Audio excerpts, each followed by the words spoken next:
क्या बोल रहा बुंदेलखंड, क्या बोल रहा बुंदेलखंड, क्या बोल रहा बुंदेलखंड, क्या बोल रहा। नमस्कार, मैं हूं साक्षी राय और आप देख रहे हैं खरी बात। जैसा कि आप जानते हैं, बुंदेलखंड की जो चुनावी यात्रा है 2022 का, उसका आगाज बहुत पहले हो चुका था। ललितपुर, जालौन, महोबा, बांदा, चित्रकूट, हमीरपुर, हर जगह सर्वे कंप्लीट करने के बाद हम आखिरी में आए थे झांसी जिले में।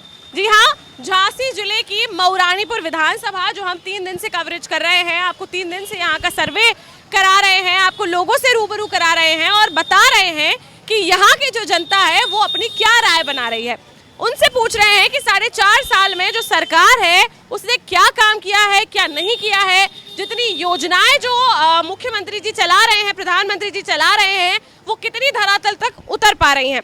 जैसा कि मुख्यमंत्री जी का कहना है कि हम अंतिम पायदान तक लोगों तक विकास पहुंचाने की कोशिश कर रहे हैं, उसके लिए प्रयासरत है। तो वही हम यहाँ पर लोगों से पूछ रहे हैं कि क्या है यहाँ पर जो लोग हैं उनकी राय क्या है, अब किसको विधानसभा चुनाव में वो किसकी सरकार बनाने वाले हैं, किसको अपने यहाँ का विधायक बनाने वाले हैं। और ऐसे में सुबह आपको मैंने मऊरानीपुर से लाइव कराई थी, अम्बेडकर चौराहा था मऊरानीपुर विधानसभा का, और अब ये सराफा बाजार है मऊरानीपुर का और सौरभ स्वीट हाउस है। सौरभ स्वीट हाउस के बिल्कुल बगल में जो है, हम यहाँ पर आज अपना सर्वे कर रहे हैं लोगों से जानने के लिए कि क्या है क्या नहीं है। तो बिना किसी देरी के सीधे जनता से ही बात करते हैं और उनसे उनका पक्ष जानते हैं कि उनका क्या कहना है कि सरकार कैसे चल रही है। आइए सीधे बात करते हैं। क्या नाम है आपका? राजेश बिलाटिया, सदर सभासद, नगर पालिका मऊरानीपुर। जी, आप बताइए, लोग कह रहे हैं सरकार बहुत अच्छे से काम कर रही है, एकदम राम राज्य चल रहा है, विकास चरम पर है, आपका क्या मानना है? साक्षी जी, हम आपको जो है 2016 में लेकर जाना चाहेंगे कि 2016 आते आते पूरे हम उत्तर प्रदेश लेवल पे आपसे जो है चर्चा करेंगे, जिससे जो कि पूरा संदेश उत्तर प्रदेश में जा सके कि उत्तर प्रदेश में काफ़ी भयावता की स्थिति बन चुकी थी 2016 में, और जनता की स्थिति इतनी नाजुक हो गई थी कि जहाँ देखो जहाँ लूटमार, जहाँ देखो गुंडाई, जहाँ देखो किसी ज़मीनों पर कब्जा कर लेना, इससे जनता बहुत त्रस्त आ गई थी। इसके बाद जनता ने अपना जनादेश दिया और माननीय योगी जी को जो है मुख्यमंत्री के रूप में जो है तैनात किया। मुख्यमंत्री जी ने आते ही पहले नंबर कानून व्यवस्था पर जो है अपना काम करना शुरू किया, और जब कानून व्यवस्था संभली तो कई अन्य मुद्दे भी संभल गए। जनता के बीच में खौफ बदमाशों का था, वो सब जो है खत्म हुआ और जनता अपना जो है राम राज्य जैसा वातावरण अपने को समझने लगी। इससे जो है विपक्ष बौखला गया और उत्तर प्रदेश का संदेश देश के कोने कोने में जाता है। इससे जो है कांग्रेस भी हरकत में आई, उसे लगा कि अगर उत्तर प्रदेश मजबूत हुआ तो हम पूरे केंद्र में सभी जगह जो है कमजोर होंगे।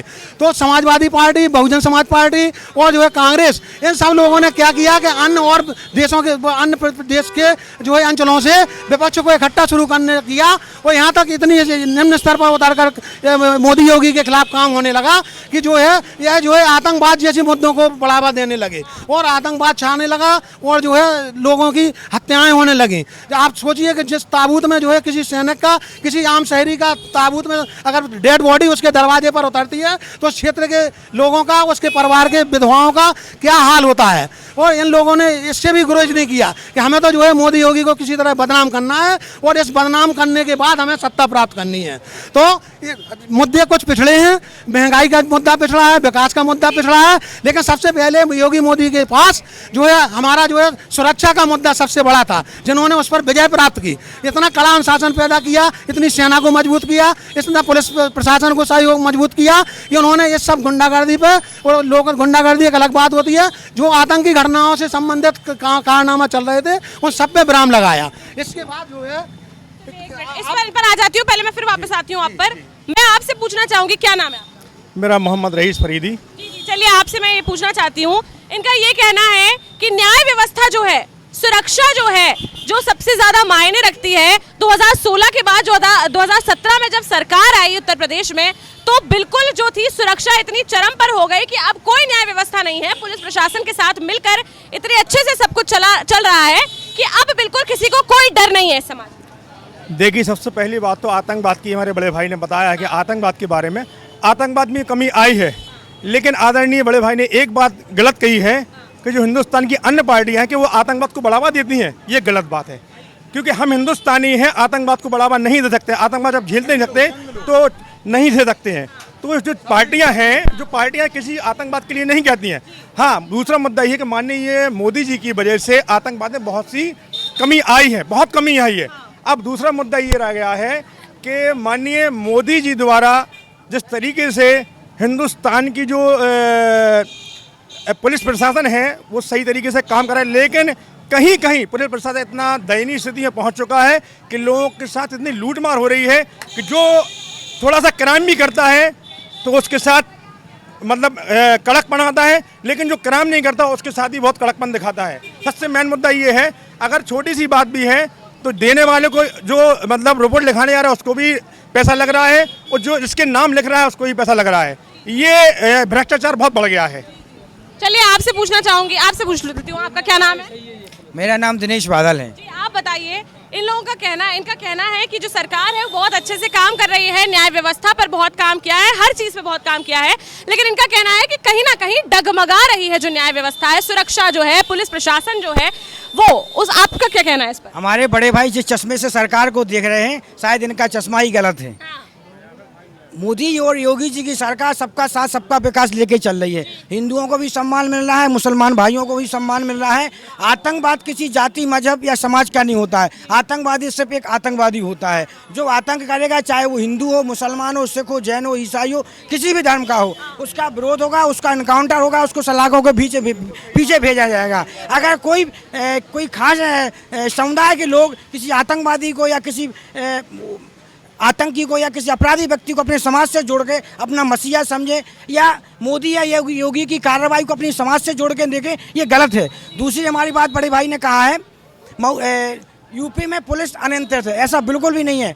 यूपी में पुलिस कंट्रोल में है। पुलिस एक समय पे किसी समाजवादी सरकार में सैफई में, इटावा में, मैनपुरी में किसी की बंधुआ होती थी, किसी मुख्यमंत्री की, किसी युवराज की सरकार हुआ करती थी। आज आप देख लें पूरा बाजार सराफा बाजार है। यहाँ पर किसी भी दुकानदार व्यापारी से पूछ लें आप, यहाँ हर आदमी अपने आप को सुरक्षित महसूस कर रहा है। योगी की पुलिस 24 घंटे सड़क पर और लोगों की मदद के लिए है।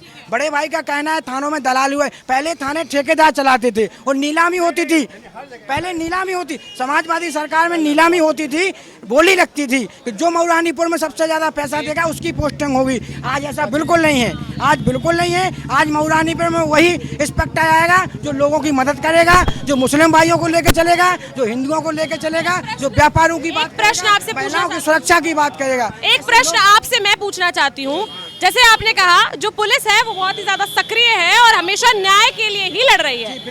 एक आपके यहाँ रौनी है, यहाँ एक गैंग रेप हुआ था जिसके लिए आरोपियों को जो 15 साल की बच्ची थी, 14 साल की बच्ची थी, उसने बताया था और उसका थाने में ही बैठ के पुलिस ने सेटलमेंट करा दिया।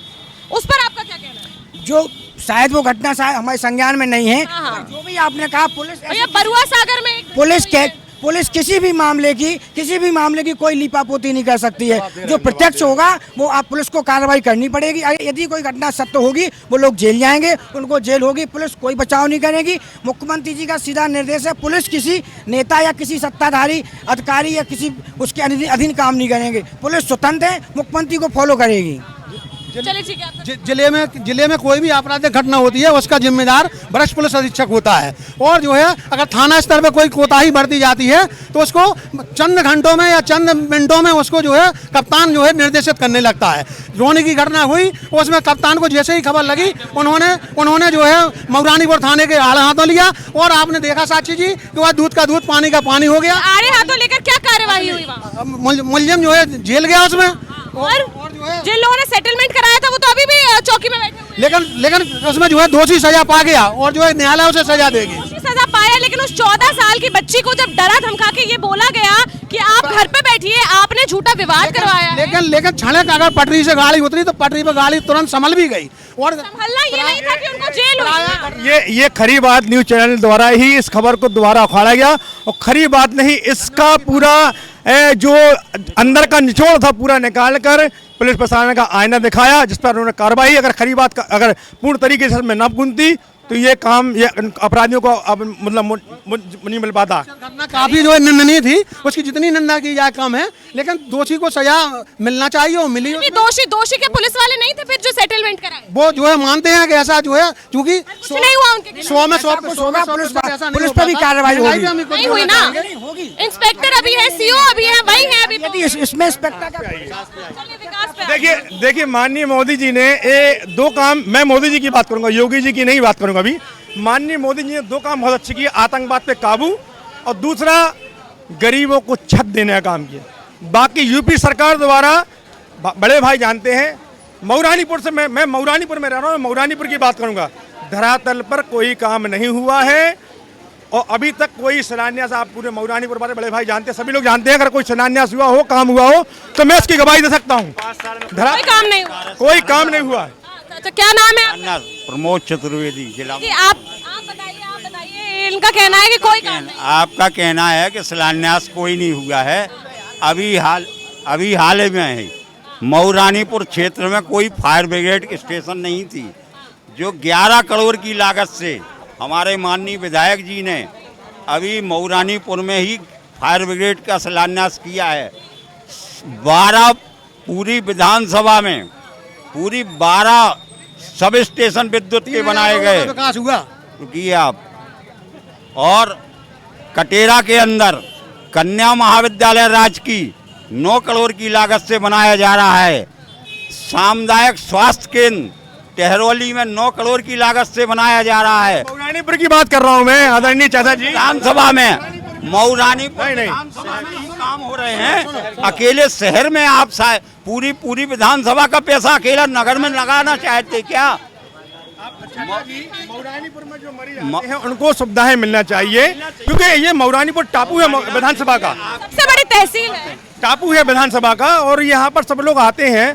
सबसे पहली चीज, मैं जब रात में जाता हूँ वहाँ पर अस्पताल में सिर्फ पैरासीटामोल, रेंटेक इंजेक्शन, बाकी ये सब बाहर से लाना पड़ते हैं, बाकी कोई सुविधाएं नहीं है। अगर किसी को कोई देता है तो रेफर कर देते हैं। ऑक्सीजन के लिए नली नहीं है, मास्क बोलते हैं इसको, तो हमें वहाँ मास्क नहीं मिलता, ब्लड प्रेशर की मशीन नहीं मिलती है वहाँ पर। ये स्थिति हमारे समुदाय स्वास्थ्य केंद्र की। चलिए चाचा आपसे पूछूंगी, थोड़ा इधर को आ जाइए, कैमरे में दिखेंगे। हाँ, आपका नाम क्या है? ये हमारा नाम छत्रपाल सिंह सिसोदिया। ठीक है, आप बताइए, ये लोग कह रहे हैं बहुत विकास हुआ है, कोई ऐसी चीज नहीं है जो रह गई हो मऊरानीपुर में या प्रदेश में, और ये कह रहे हैं कि कोई विकास नहीं हो पाया है, बिल्कुल ही बहुत ही गंदी स्थिति है सरकार की। आप बताइए, आपका क्या कहना है? विकास तो हुआ है, लेकिन ज्यादा तादाद में नहीं हुआ है। जैसे इस समय देखिएगा लाइट का, लाइट इस समय में जो है 12-13 घंटे आ रही, 24 घंटे में 12-13 घंटे लाइट आ रही है। और जैसे मान लीजिए किसानों को मोदी सरकार ने, माननीय मोदी प्रधानमंत्री जी सरकार ने 6-6 हज़ार रुपया उनको बैठे बैठे साल में दिया है। एक चीज़ बताइए, उन्होंने कहा था अच्छे दिन आएंगे, हम लोग बेरोजगार, हम लोगों को कटोरा दे दिया कि तुम लोग भीख मांगो लेके। बेरोजगारों को क्या दिया है?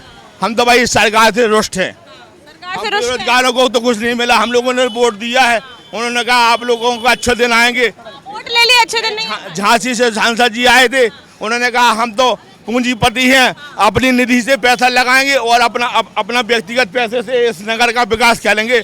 उस दिन से वो यहाँ ढूंढने नहीं आए हैं। हमने कहा सर हम झांसी आएंगे, आप मिलेंगे कि नहीं मिलेंगे? ये लोग कह रहे हैं कि कोई काम नहीं हो पाया है, चाहे प्रदेश में भी देख लो कोई काम नहीं। नहीं, चाचा जी की जो नाराजगी सरकार के खिलाफ है, हमें ऐसा नहीं लगता कि चाचा जी के आरोप सिद्ध हैं। सरकार की मंशा काम करने की है, सरकार ने काम किया है, नगर में काम किया, विधानसभा में किया, जिला में काम किया। माननीय सांसद जी की जो बात है, माननीय सांसद जी की बात, सांसद जी के द्वारा जो सोलर पंप लगाए गए हैं, ट्यूबवेल लगाए गए हैं सार्वजनिक स्थानों पे, वो खुद के निधि, खुद के पैसे से लगाए गए। खुद के पैसों, सरकार के पैसे नहीं, सब निधि का पैसा है, खुद उनका खुद का पैसा है, निधि का पैसा खुद का पैसा है, खुद उनका एनजीओ का पैसा है। इसके बाद चाचा जी ने जो कहा, किसान की हालत आज बदल रही है। किसान गेहूं अपना मंडी में भी बेच रहा है और सरकारी खरीद केंद्र पर भी बेच रहा है। किसान मूंगफली, उड़द, सरसों, चना, मसूर, ये सारी किस्में अपने अनाज सरकारी खरीद पर बेच रहा है। रही बात सम्मान निधि की, सम्मान निधि आज हर किसान को 2000 रुपये छमाही मिल रही है और हर किसान खुशहाली है। उसको डीएपी खाद तत्काल मिल रहा है। होता समाजवादी सरकार, बसपा सरकार में क्या होता था, खाद की कालाबाजारी होती थी, पूरी माल। आदरणीय बड़े भाई सुनिए मेरी महंगाई, मैं दुनिया की बात देखिए हमारी बात सुनिए। यहाँ सपा बसपा की सरकार को ले जाओ, तो आप सपा की सरकार को तो आप भूल नहीं पाएंगे, क्योंकि लड़कियों को 40,000 रुपया शादी के लिए दिया, लैपटॉप वगैरह दिए। सपा सरकार ने बहुत अच्छा शासन किया, ऐसी बात नहीं है। हम लड़कियों को सम्मान देंगे, हम लड़कियों को सम्मान देंगे। जो दो यही तो दो, लैपटॉप दो, 40,000 दे, ओ बगुंडी आई करवाई, चला दो गोली, लूट लो, चला दो प्लाट पे कर, और चलो डालो, अरे ऐसे नहीं, सपा को डायलॉग है, खाली प्लाट हमारा है, ये यादव जी का है, ये दाऊ का जो ना चले। अब चाचा जी यही सत्य बात है। ये ऐसे कैसे चलेगा, जिसके नाम होगा उसका होगा। महंगाई के मुद्दे पे आइए, सबसे अहम बात महंगाई के मुद्दे पर भी आएंगे, पर आप ये बताइए, महंगाई के मुद्दे पे आइए। नहीं एक मिनट, महंगाई के मुद्दे पे भी आएंगे, पर उनके मुद्दे पे भी बात कर लो थोड़ा। अगर ये कह रहे हैं समाजवादी पार्टी में भैया हर खाली प्लॉट पे जो थे यादव जी कब्जा कर लेते थे, सही कह रहे हैं क्या? ऐसा कुछ नहीं है, ऐसा नहीं होता था। ये जो हम बता दें, अगर ये जो हमने जो बोली जो सत्य नहीं है, तो फिर मोदी जी ने जो स्वामित्व योजना चलाई उसके बारे में तो शायद आपका नॉलेज ही ना हुई है। एक ही लाना चलाई गई थी कि जी की जमीन उनका मालिकाना हक उनके मिल रहा हो कि नहीं। स्वामित्व योजना जाना था आप चीज की नहीं, स्वामित्व योजना है यही की। बताइए, आपका क्या नाम है? अशोक द्विवेदी एडवोकेट। जी, आप बता दीजिए वकील साहब कि ये लोग कह रहे हैं सब कुछ तो हुआ है सरकार में, क्या नहीं हुआ है, और ये तो कह रहे हैं कुछ भी नहीं हुआ है। देखिए, इस सरकार को अभी उत्तर प्रदेश सरकार को 4.5 वर्ष यहाँ पर हुआ, तो 4.5 वर्ष में योगी जी ने जो घोषणाएं की थी कि खासतौर से जो पोजेशन है किसी भी उस पर अनाधिकृत रूप से कब्जा नहीं होगा, तो इसमें योगी सरकार सफल रही है कि जिसका मकान है मकान उसी का रहेगा। अगर कोई कब्जा गुंडई से करता है या दबंगई से तो उसके खिलाफ कार्रवाई हुई है। आज थाने में अगर कोई भी शिकायत करने चला जाता है कि फला आदमी ने हमारे मकान पे कब्जा कर लिया, प्लाट पे कब्जा कर लिया, तो उस पर कार्रवाई होती। और दबंग लोग खुद जो है इतनी सावधानी रख रहे हैं कि वो अपराध कम कर रहे हैं। जो ठेकेदार लोग हैं वो हैं जो कब्जियाते थे, तो वो खुद ही इस सरकार में अब किनारा किए हुए। भैया ये बात तो मानेंगे आप, नहीं मानेंगे कि मानेंगे? आपसे मैं पूछना चाहूंगी, क्योंकि ये तो हर जिस भी जगह मैं चली जाती हूँ हर वर्ग का इंसान ये कहता है भैया पहले गुंडा राज बहुत था, हर जमीन जो देख लो भैया कब्जा ली जाती थी। आप क्या कहते हैं? आपकी बात बिल्कुल सही है। आज से 7 साल पहले 8 साल पहले जो गुंडई चलती थी वो गुंडई थी, लेकिन आज वर्तमान में आदरणीय वकील साहब ने बताया है कि जिसकी ज़मीन है उसको ज़मीन मिल रही है। तो योगी जी ने ये नियम कानून बनाकर बहुत अच्छी बात कही, लेकिन सबसे अहम मुद्दा आज ये पहुंचता है कि आज हिंदुस्तान का आदमी सिर्फ अपना पेट पाल रहा है, सिर्फ पेट पालने के पीछे पड़ा है। आजकल वो नए कपड़े पहनने के पीछे सिर्फ पेट पाल रहा है। महंगाई का पहुंच गया है। महंगाई के मुद्दे पर आ चुके हैं आप, महंगाई के मुद्दे पे बात कर लेते हैं। तो आप बताइए कि क्या पहले के मुकाबले अब महंगाई हो गई है? देखिए, महंगाई के मामले में स्पष्ट ये है कि कोविड में 1.5 साल से सरकार शिकार हुई है। खास तौर से ट्रेनों की आय उनकी कम हुई है। इसके अलावा जो नौजवान 10,000 जो 50,000 रुपए की नौकरी कर रहा था, अब उसकी 20,000 रुपए की नौकरी रह गई है। और कोविड में 1 करोड़ लोग बेरोजगार हो गए। तो इसमें मैं सरकार को दोषी नहीं मानता। जब काम नहीं तो दाम नहीं। जब उस टाइम पे जब लोग बेरोजगार हुए, जब कुछ भी नहीं बचा, तो ऐसे में लोगों की मदद के लिए किसको ऊपर आना चाहिए था? नहीं, सरकार को ऊपर आना चाहिए था और सरकार ने किया भी। क्या किया? सरकार ने लोगों की मदद की। सरकार ने माननीय योगी जी ने हर मजदूर ठेली ड्राइवर रिक्शा चालक को 1,000 रुपया महीना दिया, 6 महीने तक दिया। आज नहीं दिया। गलत कह रहे हैं आप। नहीं, मैं एक मजदूर हूँ। मजदूर के कह रहे हैं आप? एक मिनट बात सुनिए, आप गलत कह रहे हैं। मेरा बोलने का मौका दीजिए सबको। मैडम एक मिनट बात सुनिए आप। एक मिनट बात सुनिए आप मेरी। 1 मिनट पहले। हाँ भैया बताइए। मैं मजदूर हूँ, मैं पुटीन का काम करता हूँ। श्रम विभाग में मेरा पंजीकरण है। सुनिए आप, योगी जी ने जो 1,000 रुपया डाला था लॉकडाउन के टाइम, आज तक नहीं आया है मेरा। हाँ, मैं बता दूं। और एक मिनट सुनिए, 1076 पे मैंने कई बार ऑनलाइन कंप्लेंट की है, तो जवाब मिलता है कि मैंने सीनियर को भेज दिया गया है। इसका निस्तारण वहाँ से अक्षय लग के आ जाती है, आपका आधार कार्ड लिंक नहीं है। आपका वेरीफाइड लिंक ये नहीं है, वो नहीं है, ऐसा कुछ नहीं। 1000 रुपया को सिलेंडर पे कराओ भाई साहब, 200 रुपया को तेल। मेरे यहाँ भी 40 आदमी वर्कर काम करते हैं, लेकिन एक आदमी को ये सुविधा नहीं मिल पाई है। सारे लोग हुए हैं। माइक में हाँ, एक मिनट इधर पूछ लूं थोड़ा सा, इस साइड। एक मजदूर की जो है आय 200 रुपया हुआ करती थी, आज 400 रुपया में मजदूर नहीं मिल रहे हैं।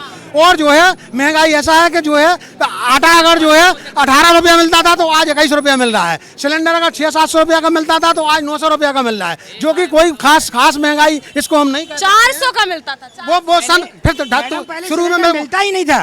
पूरी गाड़ी की गाड़ी पहले तो सिलेंडर तानाशाही लोगों के पास फोन आ जाए तो बता भैया क्या नाम है?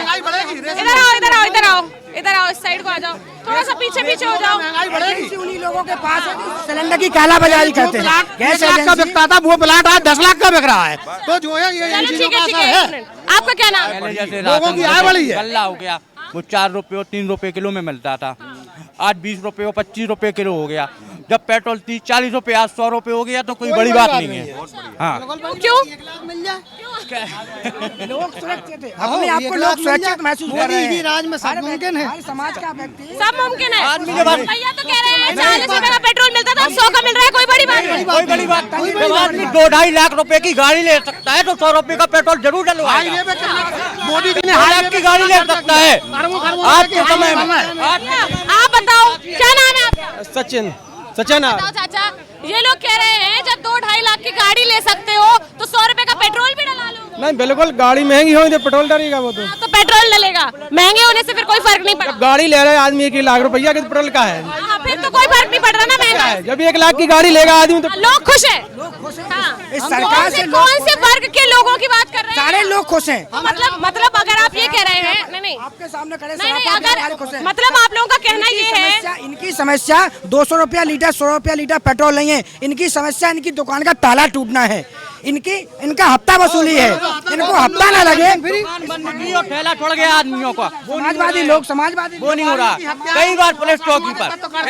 क्यों व्यापारी की हत्या कब हुई थी आपके यहाँ पे? व्यापारियों की जो है डकैतियाँ पड़ गई अभी हमारे। अभी हत्या की बात कर रहे थे ना, आप हत्या की बताइए थोड़ा। अरे तो प्रदेश की बात कर रहे, प्रदेश में हत्याओं का जो है सही कह रहे हैं। गोरखपुर की बात कर ले, गोरखपुर की। अरे हम कह रहे लखीमपुर खीरी में है, क्या किया? फर्जी किसानों ने जो आक्रमण किया, हमारी 6 जाना चली। आप देख के आए थे फर्जी हैं? नहीं तो वहाँ पे तो उनको सबने प्रत्यक्ष वीडियो में देखा, तलवारों से काटा जा रहा, सबने देखा। जो 6 हत्याएं हुई हैं, उन्होंने ड्राइवर को मारा गया। और आपने ये नहीं देखा कि कुछ लोग जो आगे जा रहे थे उनको पीछे से भेड़ दिया गया? नहीं तो वो तो अपनी जान बचा के भाग रहा था, जान बचा के भागने में गाड़ी डिसबैलेंस हो गई, उसकी क्या गलती? एक खरोच नहीं थी गाड़ी पे, उसके नुकीले सरिया उसके पेट में डाले जा रहे थे, इसलिए वो जान बचा। लखीमपुर खीरी वाली घटना पे सरकार ने, मुख्यमंत्री ने SIT का गठन किया, SIT जांच कर रही है। कल उसको आशीष मिश्रा को पुलिस ने गिरफ्तार किया, गिरफ्तार करके 14 दिन की न्यायिक व्यवस्था में जेल भेज दिया। यदि कोई पिछली समाजवादी सरकार में होता, ऐसा नहीं होता, उसकी मेहमान नवाजी होती, उसे बचाते लोग। SIT ने तत्काल कार्रवाई करके, तत्काल संज्ञान में लेके कार्रवाई करके SIT ने कार्रवाई की, उसको गिरफ्तार करके जेल भेज दिया। जहां तक संभव होगा मुख्यमंत्री जी उसको दूध का दूध, पानी का पानी करेंगे। किसान हमारी सरकार के लिए सम्माननीय है, किसानों का सम्मान सर्वोपरि है। किसानों के साथ गलत नहीं होगा, चाहे वो गोरखपुर हो, चाहे वो लखीमपुर खीरी हो। गोरखपुर की तो मैं व्यापारी की बात कर रही थी। खैर व्यापारी की जब बात हुई तो ना तो मौरानीपुर के बारे में आप लोगों ने बात की, नहीं ना तो जब व्यापारी की बात हुई तो ना तो मौरानीपुर के मैटर में आप लोग कुछ बोले, ना गोरखपुर के मैटर में कुछ बोले। आप आ गए लखीमपुर के मैटर में, तो गोरखपुर और मौरानीपुर के बारे में भी बात कीजिए। गोरखपुर में जो घटना हुई वो पुलिस के संज्ञान में है, मुख्यमंत्री जी के संज्ञान में है। पर पुलिस क्यों कर रही है ये? उनके ऊपर इनाम बोल दिया, इनाम घोषित हो गया है उनको अज्ञात के नाम से। नहीं, जो इंस्पेक्टर है, SI है, 6 सिपाही हैं, सारे लोगों के अज्ञात से लिखा हुआ है। अज्ञात सिर्फ 1-2 लोगों के नाम है। पिता का नाम अज्ञात। नहीं, ऐसा चलो कोई बात नहीं, समझ सकते हैं हम, उन पे एक्शन लिया जा रहा है। बिल्कुल एक्शन लिया जाएगा, उनको जेल भेजा जाएगा। चलिए, आपका क्या नाम है? राकेश श्रीवास। आप बताइए, ये लोग कह रहे हैं कि कुछ भी ऐसा होता है जो न्याय के खिलाफ होता है तो एक्शन लिया जाता है उसमें। आप बताइए, आपका क्या कहना है? क्या न्याय के खिलाफ ठोको नीति चल रही है? वो तो कह रहे हैं कुछ नहीं चल रही है? कुछ नहीं, ठोको नीति चल रही है, कोई संविधान नहीं, कोई न्यायपालिका नहीं, किसी पे भी भरोसा नहीं इस सरकार को, सिर्फ ठोको नीति, सिर्फ ठोको नीति, सिर्फ ठोको नीति। चाचा कह रहे हैं कुछ नहीं चल रही है, सब बढ़िया है, व्यापारी मस्त है। तो तभी तो गोरखपुर में मार दिया गया मनीष को। अच्छा, तो वो कह रहे हैं उस पर एक्शन तो ले रही है सरकार। जब मार दो तभी तो एक्शन लोगे, मार दिया इसके बाद एक्शन लोगे। मार दिया तब ले रही है सरकार। कोई घटना घटी उस पर एक्शन नहीं है, एक्शन ही नहीं है। तो घटना पुलिस ही घटा रही है। पुलिस अपराधी जेल जाएंगे अगर पुलिस वाले जेल जाएंगे। ठीक है, आपका क्या नाम है, आप बताइए। मेरा नाम चांद रायन है। आप बताइए जी, आप मुझे ये बताइए, ये लोग कह रहे हैं जो इंसान 2.5 लाख की गाड़ी ले सकता है वो 100 रुपए का पेट्रोल भी डलवा सकता है, आपका क्या कहना है? मेरा कहने का मतलब ये है कि जो इंसान 2.5 लाख की गाड़ी ले सकता है वो पेट्रोल डलवा सकता है, लेकिन आज की वर्तमान स्थिति को देखकर उसके पास 2.5 लाख रुपए तो छोड़ो, 250 रुपए प्रतिदिन कमाने की हैसियत नहीं रही है, तो पेट्रोल कहाँ से डलाएगा वो? चलिए आप गाड़ी, एक मिनट, जो गाड़ियाँ पहले अगर जो सस्ती आती थी, आज हर गाड़ी में तकरीबन 15 से 20 हजार रुपए मोटरसाइकिल पे बढ़ा है। जो CD डीलक्स पहले 50 से 55 और 60 हजार की आती थी, आज वो 75 हजार की आ रही है। जो कारें पहले 3 लाख रुपए की आती थी, 6 लाख, 7 लाख, 8 लाख, तकरीबन 50 हजार रुपया एक गाड़ी पर बढ़ा हुआ है। जैसा कि सभी लोग जो है और अपना ज्ञान बढ़ाएं कि पेट्रोल डीजल भारत देश का इशू नहीं है, पेट्रोल डीजल अंतर्राष्ट्रीय स्तर की स्थितियां हैं। पिछले 50 सालों से जो कीमतें चली आ रही हैं वो सभी सरकारें जो अंतर्राष्ट्रीय स्तर से दाम तय होते हैं उन्हीं पे रेशियो से आगे बढ़ते चले आ रहे हैं। फिर तो पहले से महंगा हो गया होगा अभी क्रूड ऑयल। अंतर्राष्ट्रीय स्तर से जो एक एक पैसा लेके भारत पेट्रोलियम मंत्री चलता है। नहीं, हमारे सामने वाले भाई साहब कह रहे हैं कि डीजल पेट्रोल ये हमारे देश का इशू नहीं है, लेकिन खाने का तेल तो हमारे देश पे बनता है, वो क्यों इतना महंगा हो गया? सरसों पहले जो हमारा 2,500 का था वो 8,000 7,000 में बिकने लगा। कौन बेच पा रहा है? किसान बेच पा रहा है, उनका जो है ये जो राष्ट्रीय ये तो तेल बिकेगा, ये जो अंतर्राष्ट्रीय हमारा सरसों तो बेच रहा है, आज 160 है, उसमें क्या बुराई वाली बात हो गई? अरे हम 120 का तेल 160 में खरीदेंगे। ठीक है, आप हमारा आप सुन लीजिए, आप सुन भी तो लीजिए, 3,000 का सरसों 5,000, आप सुन भी तो लीजिए, वो 3,000 का सरसों 5,000 में कौन बेच पा रहा है? किसान बेच रहा है, नहीं मिल रहा। आप बेचे नहीं, अभी सरसों का केंद्र आपके अपने भसने में लगा था। भसने में गर्मियों में किसान का सरसों खरीदा गया, जो सरकारी रेट है उस पर खरीदा गया। अब रही बात तेल की, तो सरसों महंगा होगा तो तेल महंगा होगा। जिसके पास मैं आपसे कह देना चाहता हूं कि ईश्वर ने आपको पैसे से नवाजा है, आप खरीद सकते हैं, दुगने का तिगना खरीद सकते। 1 मिनट, आप खा रहे हैं ना, कहाँ गरीब है? 200 रुपए लीटर, 3 अंगूठी पहने, 200 रुपए लीटर आप सरसों 200 रुपए लीटर तेल आप सरसों का खा सकते हैं, आप 100 रुपए लीटर पेट्रोल से खरीद सकते हैं, लेकिन जो मध्यम वर्गीय व्यक्ति है, जो रोज खाने कमाने वाला है, जो यहाँ मंगोड़ी का ठेला लगाने वाला है, जो मजदूरी पल्लेदारी करने वाला है, वो व्यक्ति कहाँ से 200 रुपए लीटर का तेल खा सकेगा? वो कैसे अपनी गाड़ी में 100 रुपए लीटर तेल डरा सकेगा? वो तो आज मरने की कगार पर है। एक 200 रुपया रोज कमाता था, आज मंगोली का ठेला 1,500 रुपया रोजाना कमा रहा है। आज बड़ा 200 रुपया दो वक्त की जो मजदूर वर्ग है, आज इस वर्तमान की सरकार में जो मजदूर वर्ग है, हर वर्ग परेशान है, आज कोई महंगाई नहीं है, आमदनी बढ़ी है, किसानों की बढ़ी है, मजदूर की बढ़ी है, ठेला वाले जो ठेला 50 रुपए में जाता था वो ठेला आज 200 रुपए में जा रहा। चौगनी मजदूरी बढ़ी है। अगर मजदूरी बढ़ी है, अगर मैं कहना चाहता हूँ यदि मजदूरी बढ़ी है, संगल बताओ, मजदूरी किसकी?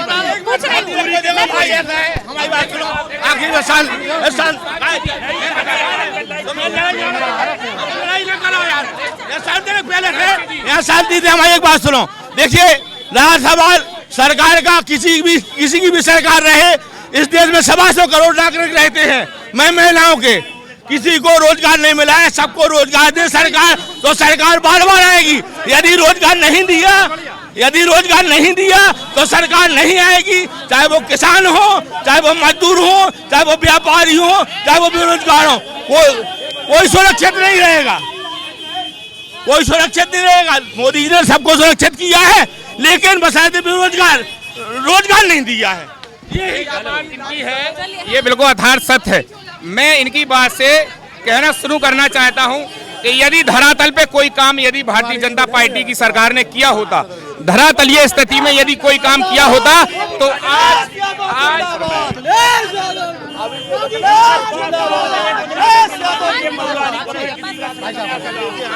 पूछ रहे हैं भैया, और लोगों से भी पूछ रहे हैं थोड़ा। ठीक है, आप बताइए। साल में एक फीता कटा हो, आप उसका नाम बता दीजिए, कोई भी बता दे। यहाँ मऊरानी फायर स्टेशन कह रहे हैं, फायर फीता कटा, आप ये बताइए। बनने के लिए तो हम कह रहे हैं यहाँ पे ताजमहल बनने वाला है, बन जाएगा क्या? विकास कार्य यहाँ विधानसभा में 2000 करोड़, 2000 करोड़ आप मऊरानीपुर में भारतीय जनता पार्टी 2000 करोड़ के विकास कार्य। आप एक एक करके बोलोगे तो चलाएंगे, नहीं तो नहीं चलाएंगे। एक एक करके बोलो ना, एक एक करके बोलो, हो जाओ पीछे। आप तो ये धरातल पे आइए, क्या काम हुआ मऊरानीपुर में? 5 साल में कोई उद्घाटन हुआ? पूछिए आप, बताओ। आप ये कह रहे हैं धरातल में क्या काम हुआ है कि नहीं? ये मत बोलिए कि 2000 करोड़ का हुआ है, 3000 करोड़ का हुआ। मऊरानीपुर में जहां 2000 करोड़ के विकास में पूछना चाहता हूं, मऊरानीपुर में जहां सड़कें चीपों की बनी होती थी, उपटा खा के लोग गिर पड़ते थे, गड्ढे थे, पानी भर जाया करता था, लोगों को चलने में उस समय बड़ी मेहनत होती थी, नहीं निकल पाते थे। लेकिन आज मऊरानीपुर के विकास को देख करके लगता है कि मऊरानीपुर में समाजवादी पार्टी के कार्यकाल में कोई विकास हुआ है। नदी के दोनों तरफ रिवर फ्रंट देख लीजिए, मऊरानीपुर की सड़कें देख लीजिए, मऊरानीपुर से एरज का तुम पुल देख लो, इसके बाद आप गुरसराय का पुल देख लो, तमाम ऐसी विकासकारी योजनाएं। प्रोग्राम आपका सुन रहा था घर पे बैठ के, लोग बाग यही कह रहे थे कब्जे होते थे। अब ये बताइए 2012 से 17 तक मऊरानीपुर में सिंगल बता दो किस कहाँ कब्जा हुआ? भाई सपा सरकार में बोलते थे कब्जे होते थे, बताइए चोरी होती, गिना दो कब्जे, कब्जे गिना दो। कहाँ?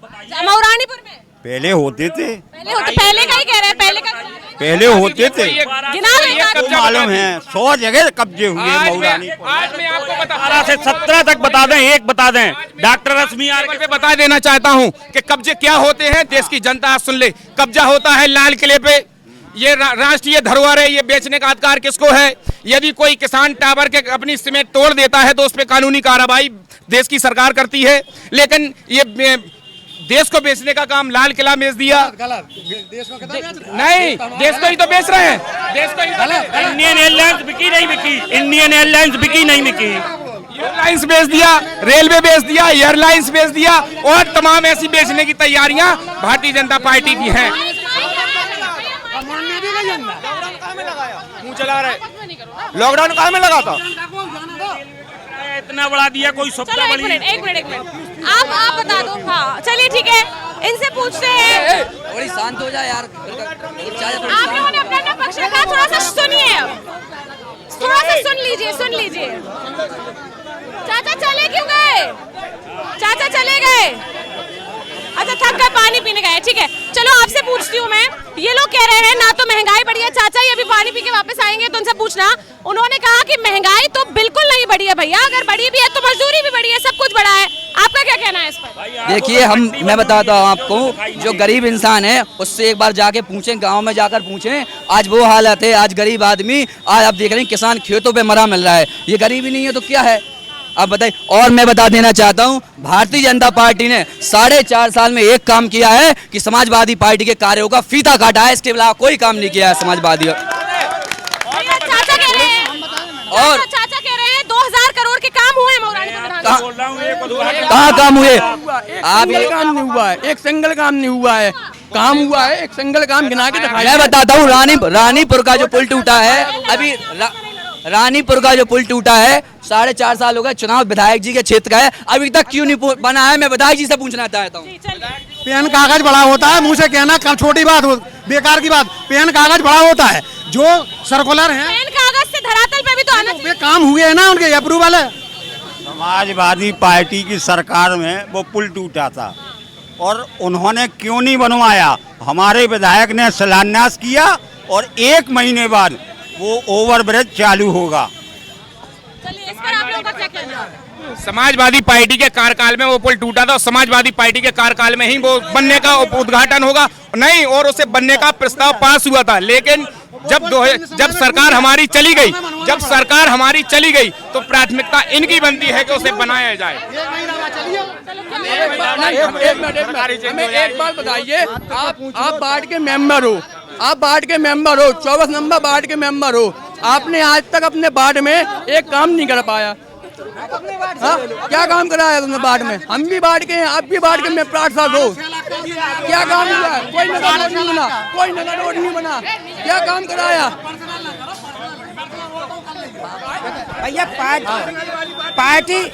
भैया पार्टी स्तर पे बोलो। जो आज गरीब के बच्चे, एक मिनट,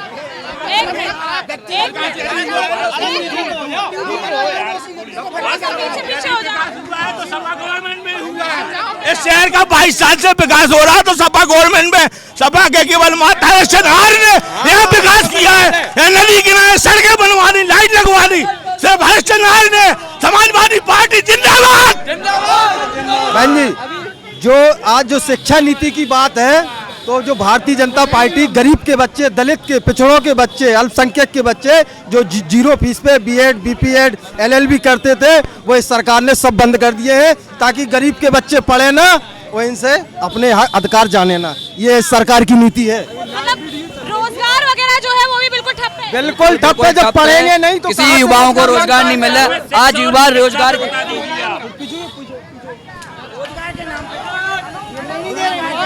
आप भी युवा हैं, आपसे पूछना चाहूंगी, ये लोग कह रहे हैं रोजगार तो बिल्कुल ठप है, आप बताइए आपका क्या कहना है? बिल्कुल रोजगार है, को कह रहा रोजगार नहीं है। अब आदमी सोचे 2 लाख दे के नौकरी लग जाए, वो बंद होगा, तो रोजगार नहीं है।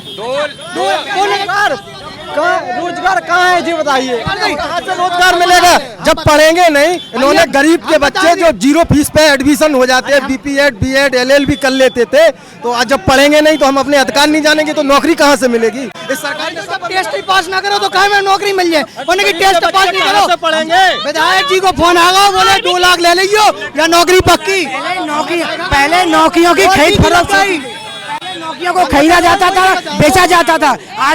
आज सरकार में जो लोग 20 लाख को बिल बन गए, ठेकेदार रही हो गए, एग्जाम दे।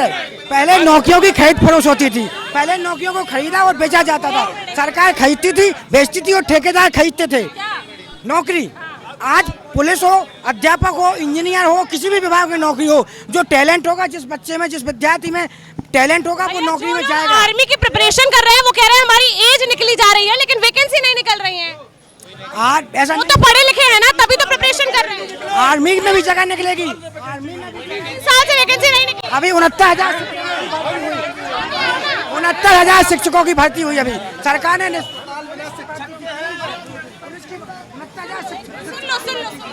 69,000 चाचा कब निकली थी, आप इतना बता देंगे? 2018 में वैकेंसी निकली थी, 2018 के बाद से शिक्षक वैकेंसी आई है। एक मिनट भाई, चाचा गेस्ट अपीयरेंस मैं सारी समस्याओं का समाधान,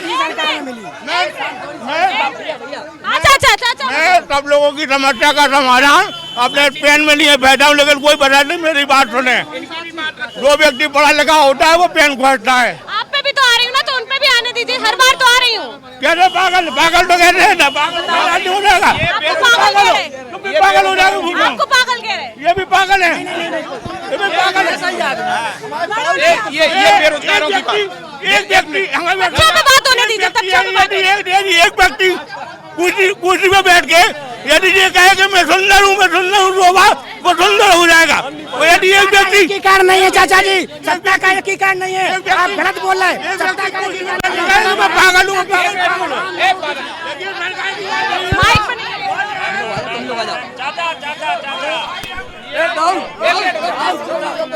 ये बेरोजगारों की बात रखना चाहिए। इनसे बात कर रहे हैं तो वो तथ्य रख रहे हैं। आप भैया आ गया हो।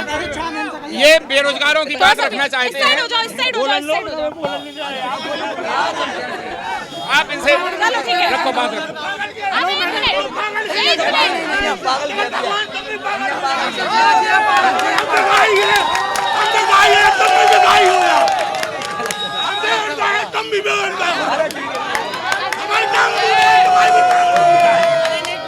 भैया आप बताओ, आपका क्या नाम है? अरुण यादव नाम है हमारा। ठीक है, आप बताओ कि कट कर देना हाँ, इतना नहीं हो सकता है ना, एक लेवल तक होगा, एक लेवल तक हो सकता है, सब हर वक्त नहीं हो पाए। ठीक है चाचा, बस बोल लिया ना, ठीक है। हाँ चलिए, आप बताइए कि आप बता रहे थे वैकेंसी नहीं निकली है बिल्कुल भी, उसका बताइए आप क्या कह रहे हैं? वैकेंसी हम इतना रखना चाहते हैं कि लास्ट वैकेंसी 69,000 टीचर की 2018 में निकली थी, उसके बाद से अभी तक कोई वैकेंसी नहीं है, ना ही इनकी कोई ऐसी प्रक्रिया दिख रही है। टीईटी पिछले 3 साल से नहीं करवाई इन लोगों ने। मतलब अगर आप रोजगार नहीं देंगे तो हम क्या करेंगे? कह रहे हैं लोग तो पढ़े लिखे ही नहीं है, इसलिए कहाँ से वैकेंसी? अनपढ़ फिर रहे हैं। नहीं, ये गलत कहा। मेरा कहने का मतलब ये नहीं है कि लोग पढ़े हैं, टैलेंटेड हैं। जो लोग टैलेंटेड हैं वो नौकरी में जा रहे हैं। और इस सरकार ने उतना ज्यादा शिक्षकों की भर्ती की, बसाते बगैर 3 लाख रुपया लिए, किसी को पैसा नहीं लगा। पिछली सरकार लाख रुपया में वैकेंसी बिकी है, 3 लाख रुपया दे के पहले नियुक्ति पत्र मिलते थे पिछली सरकार में। भैया बोल रहे हैं पढ़े लिखे वाली बात, एक सेकंड, भैया बोल रहे हैं पढ़े लिखे वाली बात कि पढ़े लिखे नहीं है। आपने देखा यूनिवर्सिटी में इतना बड़ा केस हो गया है कि बीकॉम के बच्चों को जिनके प्रैक्टिकल भी नहीं हुए उनको फेल कर दिया। भाई प्रैक्टिकल तो हो जाने देते। मतलब इतनी अंधी चल रही है इस सरकार का तानाशाही रवैया। देखिए कि छात्रों के साथ जिनके प्रैक्टिकल नहीं हुए उनको फेल ही कर दिया है।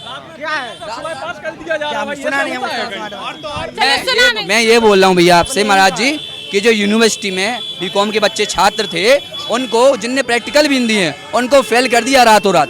ये कैसे? ये तो तानाशाही रवैया है ना। कहीं नहीं, ऐसा नहीं है, ऐसा नहीं। संज्ञान में है, आपके संज्ञान में है, हमारे संज्ञान में है, आपके संज्ञान। आप सुनिए, पता है इस बारे में? नहीं, इस बारे में पता नहीं है। नहीं पता। ऐसा नहीं हो सकता, ऐसा नहीं हो सकता। हुआ है अरे एग्जाम में लिखा नहीं होगा, लिखना है ही नहीं, टिक नहीं लगाया होगा। लिखा क्या नहीं? 70% बच्चों ने नहीं लिखा होगा। बच्चे थोड़ी फेल होना चाहते हैं। मैम आपने कभी देखा है कि 650 पूर्णांक होने के बाद 820 नंबर आए हो? कभी देखा है आप लोगों ने ऐसा? अभी पिछले बुंदेलखंड यूनिवर्सिटी का बीए का रिजल्ट आया, उसमें यही था कि 800 में से 600 में से 850 नंबर आए हैं स्टूडेंट के। ऐसा हुआ है? अब ये बताइए विद्यार्थी पढ़े नहीं है या टीचर ही पढ़े नहीं है? इस सरकार में स्कूल बिना शिक्षक के हैं और अस्पताल बिना डॉक्टर के हैं। ठीक, खंबा बगैर तार के हैं, खंबा बगैर तार के हैं। कहने का मतलब ये है आज पूरा देश बर्बादी की आग में जल रहा है। और मैं कह देना चाहता हूं कि कड़वा कसेला कर दिया माहौल मुल्क का, नफरत घोल दी हर एक जुबान को, लालच में राजपाट के चाय वाले ने बर्बाद करके रख दिया। ऐसा बिल्कुल नहीं है। माननीय प्रधानमंत्री जी का एक ही संदेश है, सबका साथ सबका विकास।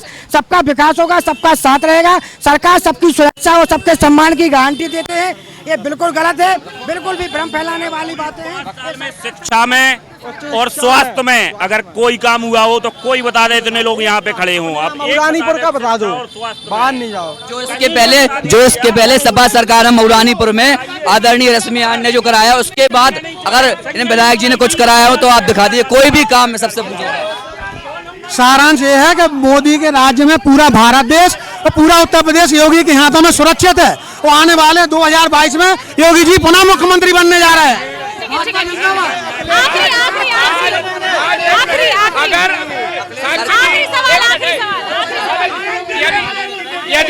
यदि इनका कहना है कि योगी आदित्यनाथ जी दोबारा मुख्यमंत्री बनने जा रहे हैं तो मैं इनसे पूछना चाहता हूं कि योगी आदित्यनाथ जी के विधायकों को जूतों की माला पश्चिमी उत्तर प्रदेश में क्यों पहनाई जा रही है?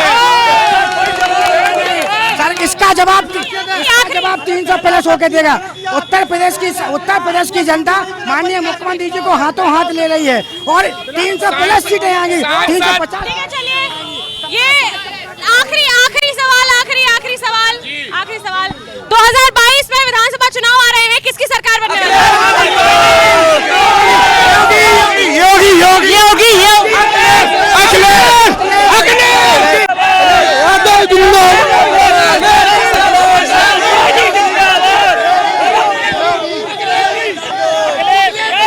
जैसा कि यहाँ आपको देखने को मिल रहा है कि आगामी सरकार 2022 की जो आएगी वो वास्तव में समाजवादी पार्टी को अखिलेश यादव की ही आएगी।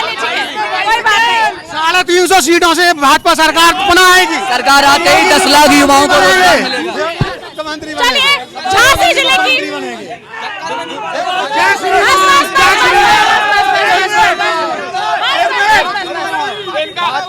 चलिए झांसी जिले की मौरानीपुर विधानसभा, झांसी जिले की खरीबाद जिंदाबाद, झांसी जिले की मौरानीपुर विधानसभा से जिंदाबाद, खरीबाद जिंदाबाद, झांसी जिले की आखिरी जिंदाबाद, खरीबाद जिंदाबाद। एक मिनट चलिए प्रश्न कर लिया, प्रश्न खत्म हो गए, प्रश्न हो गए अब तो। चलिए झांसी जिले के मौरानीपुर विधानसभा से सराफा बाजार से यहाँ पर मैं आपको लोगों से रूबरू करती नजर आई और ऐसे ही किसी और क्षेत्र से आपको रूबरू कराती रहूंगी। यहाँ तो काफी रोष भी था, काफी समर्थन भी था और योगी मोदी जिंदाबाद। क्या बोल रहा बुंदेलखंड, क्या बोल रहा बुंदेलखंड, क्या बोल रहा बुंदेलखंड, क्या बोल